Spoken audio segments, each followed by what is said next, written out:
She said, boy, you're full of tricks.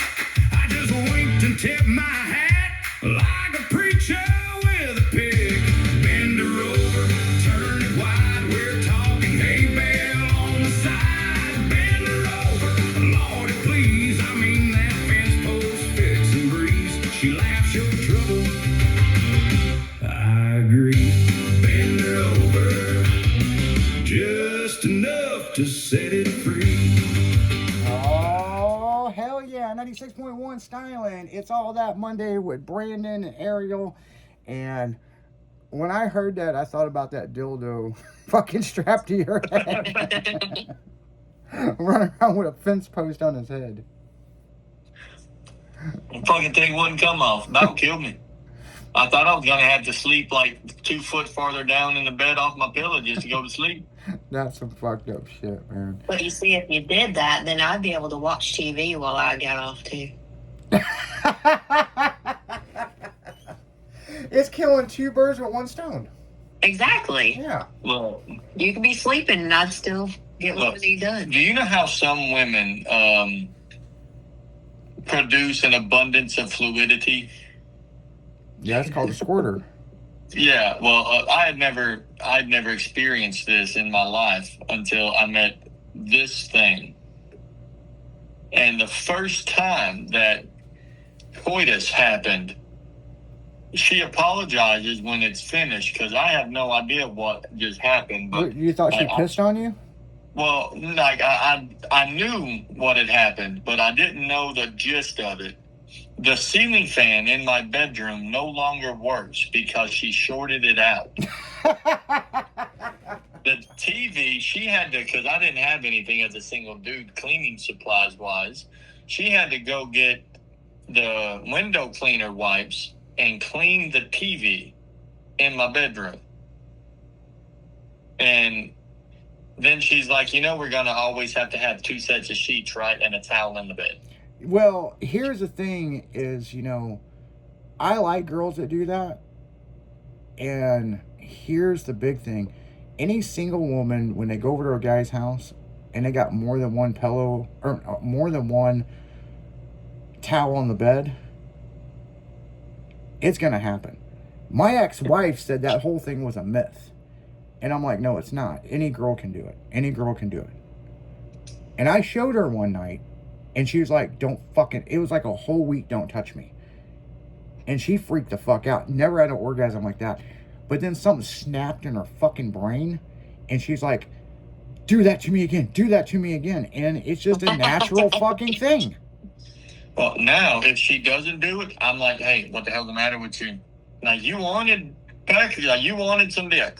And you kind of lame duck this one. She's like, well, I still got off. No, you hit the fuck. We have a towel over the TV. I'm like, we are prepared. Yeah, but it also doesn't happen every single time. No, because girls come in different ways. Yeah, I mean... They also come in different sizes and shapes, too, but I like the one that I picked. Yeah, exactly. So, I mean... And I have multiple personalities, so... Multiple is a fucking understatement about what you just said. Multiple personalities? Mm-hmm. Multiple's like 3 to 7.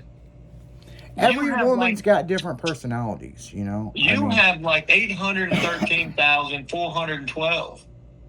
That's a lot. And what's bad is if you took 2 of those away, all the other ones want dick. Only 2 of them don't want dick, and that is somebody just died personality, or I don't even think if you're mad. I think if you're mad, you still want dick. You just want it bent over and probably in the butt. Yeah. Yeah, well, I mean, you gotta... Here's the thing. Here's the great thing about sex. You got to experiment and enjoy it because that's one of the best memories you'll ever have. And if you're not making memories having sex... And it's not all about just the penetration. You have to have the lust and the touch. And, that's what makes good sex. That's what makes good memories. And when 2 people can do that, they could get through anything in life. They could be in a Cambodian fucking prison As long as they can fuck, they'll be like, man, we're good, man. We just need a little bit of TV and some food, and we just need to fuck. The way she's looking at me when you said penetration tells me I'm in danger. Man, it's gonna happen. You're welcome. No. Yes. Hey, just tell her I know more than a exactly where finger you're is from, raping, yes. okay? A guy. Look, we don't. Prostate massage gives you the best orgasm. I will massage your prostate with your balls and sausages, okay? mine is it's a no. See, I tongue punch your fart box, and in return, you don't fuck with my fart box. But I do. My fart box is hairy, and listen, if my butthole hair can survive in that environment, I'll tell you, you don't want to go around it. Like, that's the only thing that can survive down there. I know how to use a straight razor. That's not where this conversation is. I can clean. You're not putting a straight razor anywhere around that area of my body. What? No. I wouldn't trust you to straight razor my face. Clean. We're going back here. I tongue punch your fart box, so you leave my fart box alone. Do you know that thing where you say you're eating my ass right now? And then I see you sit down for dinner and you have 17 fucking Taco Bell tacos, and I'm like, fuck. Oh, yeah, I brought you a taco home tonight. Oh, you brought me tacos? Just one. Just one. You brought me one taco. Is it pink? It's a Hawaiian taco. Oh, it's a Hawaiian taco. From where? Amigos. Okay, cool. Yeah, Anyway, that's that Still place you want guys good like. taco.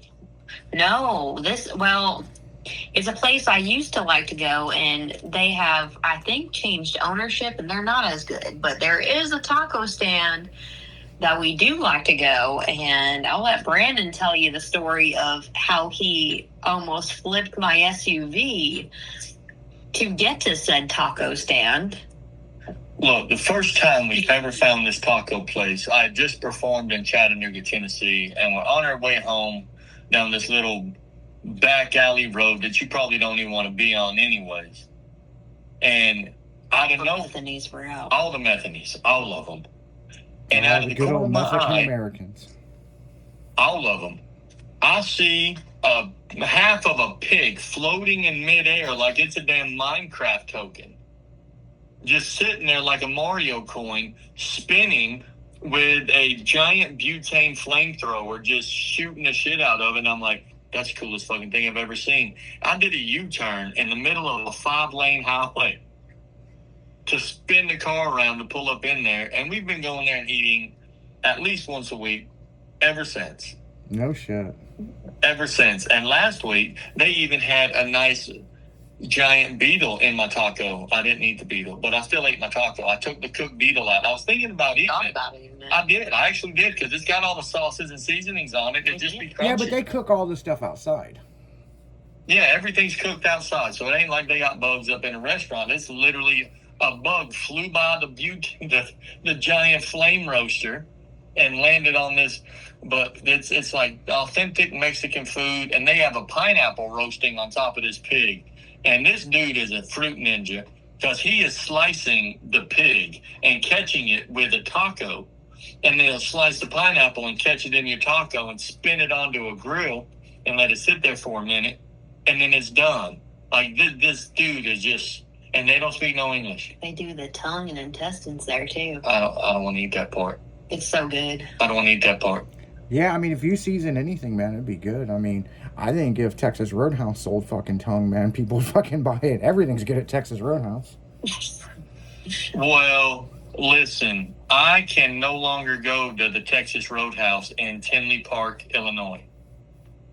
This is true. I was asked to leave the Texas Roadhouse. Oh, man. Listen, I was up there doing a show, and I had, 6 or 8 people with us at the Texas Roadhouse. And the server lady was asking everybody at her table, what would you like to drink, blah, blah, blah. And she got to me, and I said I would like sweet tea. It's a fuck up in Chicago, apparently. They don't have sweet tea. I said, okay, Coke. Well, this establishment sold Pepsi. And don't know what made me do it, but I look over, and she is not true she, and I just asked if it had a penis. Okay. Didn't Okay, do the it like trans. y'all. Okay. Well, I didn't. It was nothing against, didn't say anything negative about it one way or another. Moved on from that. She got the manager over there. Brandon learned his lesson with the manager. Dinner resumed as usual. And at one point, about halfway through her giving all of my acquaintances their drinks, she asked me if there's anything in the world she could give me. And I said, not that dick. And they politely asked me to leave. And I told them my deepest apologies. Said it's not aimed at anybody. If you knew me in real life, like outside of this dinner, I'm just full of shit. You're just Brandon. Well, it wasn't. It was actually not. The beautiful young woman who probably needs to learn how to handle a dick better than a joke, because it was simply a joke. Yeah. But they asked me to leave, and so we went to Buffalo Wild Wings. And one of my constituents told them the story about what had just happened. And when they served me my chicken,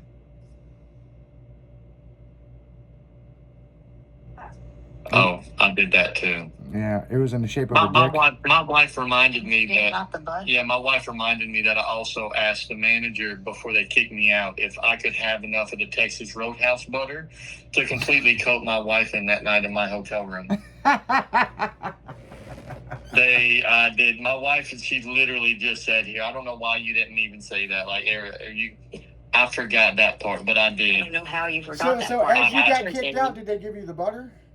No, that was during the kick out process. That was during the kick out. I just asked, is there a way to have enough of this butter to completely coat my wife with it in my hotel room? But we get the Buffalo Wild Wings, and my constituents tell the server person at Buffalo Wild Wings what just happened with my ill-placed goofiness and, of course, the butter.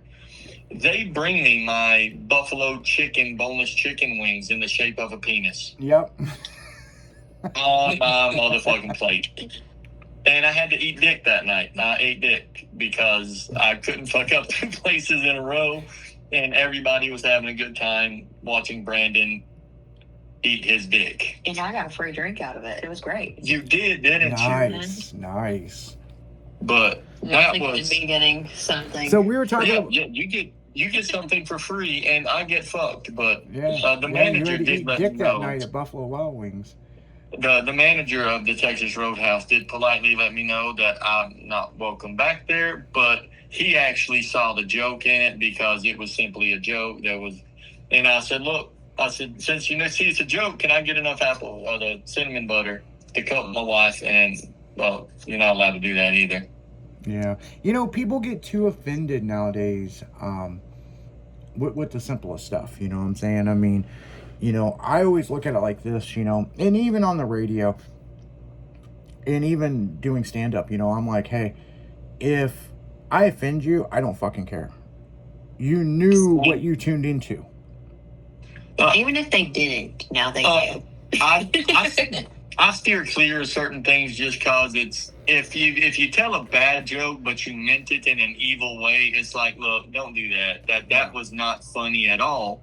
But if it's funny, it's like, dude, that's just funny. Yeah, and the thing is, you got to pick and choose your battles, and something that you might find funny, other people will get offended by. So nowadays, it's so fucked up because people get offended by all kinds of shit. And I've always just been like, we actually had a listener on the station, this was last year, that she got highly offended by something I said, and she had emailed in and wanted me to apologize on the air. And I was like, I'm not fucking apologizing. First off, I forgot I even said what I said, but I'm not apologizing. And so the station manager was like, dude, I know you own the station, but could you just do me the solid? And I'm like, no, because I stand by what I said. Now, a couple weeks later, I got thinking about it, and the woman had reached out to me on social media. And I was like, look, I'm sorry if you were offended, it's all fun and games. And she goes into talking about her kid and this, and this. And so I was like, well, I'm sorry to hear that, you know. And so the next day I went on the air. I didn't exactly apologize, but I understood where she was coming from. And, you know, since then, the girl has been one of our biggest listeners, you know what I'm saying? But in the same sense, I think it was handled in the right way. But in the same sense, in public, you can say something funny, but nowadays people get their feelings hurt so damn bad, it's unreal. Recently, me and Will from the morning show was at, what was it? Not Home Depot, at fucking, we're at a hardware store, okay? And we were looking for this gate for this fence, and, you know, I had it on my phone. It was Home Depot is what it was. Or, no, it wasn't Home Depot. It was, anyway, it was a fucking hardware store. I'll think of it in a minute. No, it was Home Depot. I was thinking Lowe's. But anyway, it was Home Depot. And we walked in, and I went to show the girl, and she's like, back up. You're invading my space. I'm like, I'm 15 feet fucking away from you. So I kind of extend my arm so she can see my phone, and this is what I'm looking for. And she's looking on her little tablet thing, and so I was like, well, hey, we'll find it. I appreciate it. And she was a younger girl. And we go walking through the store, and she's yelling, you could find it in this aisle and this and this. And I'm like, okay, thanks. And we keep walking. She gets on the fucking intercom on the lawn and garden section and wouldn't shut up. And we're just like laughing. So we see this door, and it goes into the main store. You know, the sliding door, you know, you go walk in front of it, opens up. So we go in the fucking store, and she sees us. She gets on the intercom of the entire fucking store and would not shut up about where we could buy this gate for my fence. And I'm walking down all these aisles, and I'm just shaking my head. And he's like, dude, the younger generation. And I'm like, I can't fucking believe it. And she's like, sir, I can't see you, but if you go to www.homedepot, I was like, what the fuck? Somebody please take the intercom away from this woman. See, I love it when people are having conversations in the comment sections on things that I post. Yeah. When they're having conversations with their fucking self. But I can go on stage. If I go on stage and I tell a joke, people aren't offended because I'm on a stage. Oh, yeah. I can roast the hell out of people. But I made a video about my wife like 2-3 weeks ago. It was when I met my wife, you know, she told me she was bi. And so I got excited as fuck. I mean, I'm excited. She says she's bi. Fuck yeah. We got something in common. We both like pussy. She didn't mention it was fucking polar. Oh. In the comment sections of that video, I have been educated that bipolar is a mental disorder, and I should not make fun of people that are bipolar.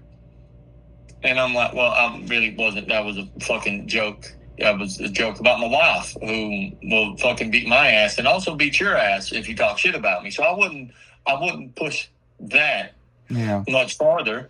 But our youngest son is a bit autistic.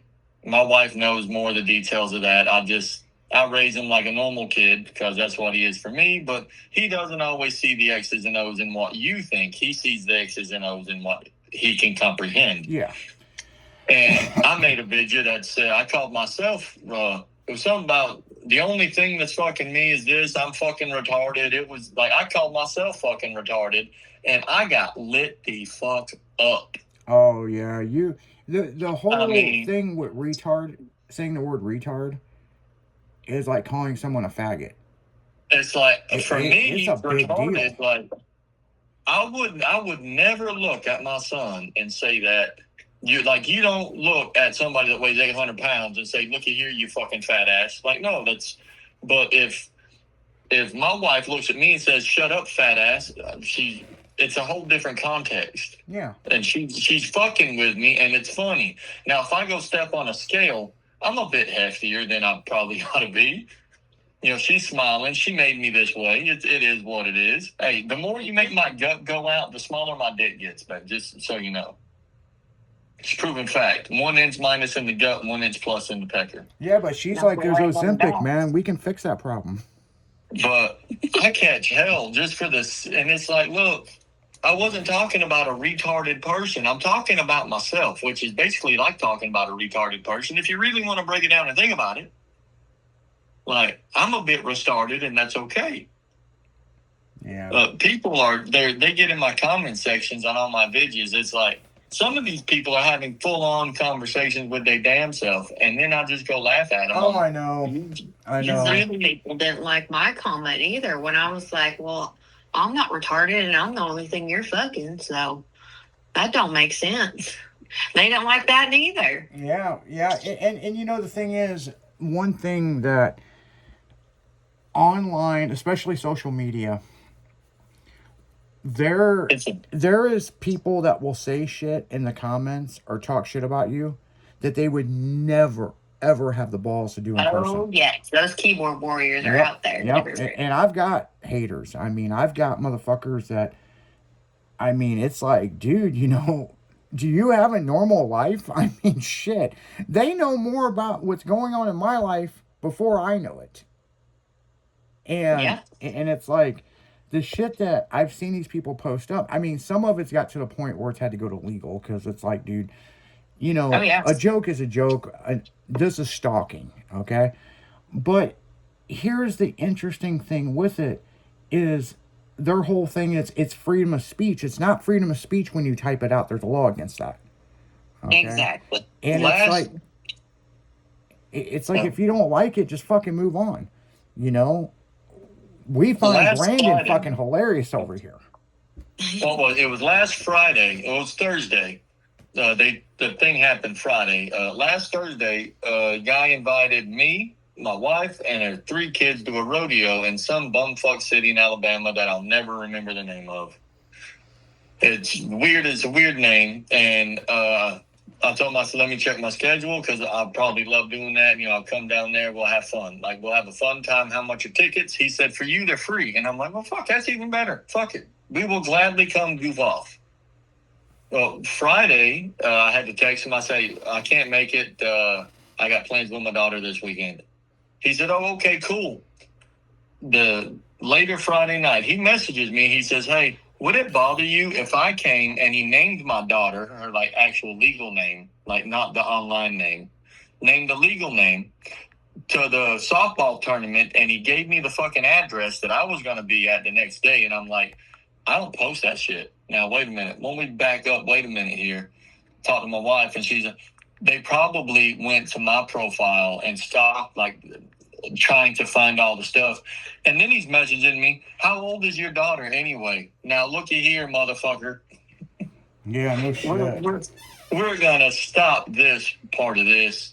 You can name my kid and tell me exactly where they're going to be at a certain date and time. No, we ain't doing it. We ain't doing this part. Yeah. We ain't doing this part. But you get some crazy fuckers out there. Oh, there are some crazy posted people. My address and told everybody in the world to come. He knew my address somehow. Posted my address and told everybody in the comments to come whoop my ass. Mm-hmm. And it kind of backfired on him, because everybody in the comments were like, "You'll have to go through every one of us to get to his front door." Well, I'll tell you guys this. My address is 12345, and when it got posted online, people thought it was fake, and so I went ahead and commented on it, and I said, yeah, make sure to stop by after dark. Because I live on a lake, next to a fucking river. Perfect. So, I mean, shit. I mean, you could go swimming anytime you want in the middle of the night. You know, nobody will fucking ever find you. So, it's like, and the big thing is so many people are going, well, that address is fake. And I'm like, okay, well, then let them think that, you know? You've been around and you've done all of the stuff that you've done in your career, where when you go home for me it's not this place. Like, if I'm at the beach, when we go back to the condo and I go inside my condo, don't knock on the fucking door. Yeah. You can wait down there on that beach. I'll be back. You know, if I'm at Walmart and you see me, hey, come up talk to me. If I'm anywhere in public, come up talk to me. But if I'm home or with my family, I had a dude yesterday sat there and he listened for 8 hours at this damn softball tournament, watching you walk around with my daughter, back and forth, back and forth. When I was packing my tent up, he asked me if he could. He said, dude, I love what you put out there. I love you. You are funny as shit. I know who you are. said, you haven't done it at all today. I hadn't been in my little character, whatever. He said, I know. He said, but can I get a picture with you before you leave? It's absolutely. Oh, yeah. My daughter wasn't standing there, like nobody. I said, yes, that's the way to do things. Don't come to my fucking house. Oh, yeah. Yeah, I mean, yeah, because, I mean, that's crazy because even where I live, when I moved into my condo in 2020, the realtor knew who I was. And look, I was just looking to buy or lease a condo because I was moving everything back to Missouri. But I liked the condo so much, I bought the damn place. And all my neighbors know me. They're real protected of me. Well, for one, I got cameras and shit everywhere. Oh, yeah, we do too. The lead singer of The Urge lives right across the lake from me, the lead singer. We have lawyers and doctors and people that work at Boeing. We got some college kids, but we have a fuck ton of OnlyFans and webcam girls that live on my property where I live. So, a lot of people's in the entertainment industry where I live. And we have a clubhouse and we have our pools and stuff. And it's cool because I don't get to do it a whole lot like I used to because I'm over here on the radio. But it wasn't shit for after 7 o'clock, all of us adults to go to the pool and fucking hang out and talk about bullshit. So, But on that note, Sonny's going to be taking over at midnight, guys. We've given you a little bit more, but this is the first episode of It's All That, and hosted by Brandon, and Ariel. So, guys, make sure to tune in every Monday. No telling what the fuck we're going to be talking about over here. You know what I'm saying? You guys wanted raw and uncut Brandon, and you guys are going to get to know Ariel. And there's so much about her that is super fucking cool, And on that note, you guys got anything else you want to say? I think my wife, she's been sitting here grinning at me. She's got the ending quote for the day. And what's your quote, Ariel? If you don't want a gut, let him stick it in your butt. That damn right. You guys are listening to 96.1 Styling. Make sure to tune into that damn morning show starting at 6 a.m. You keep it styling because we will. See ya!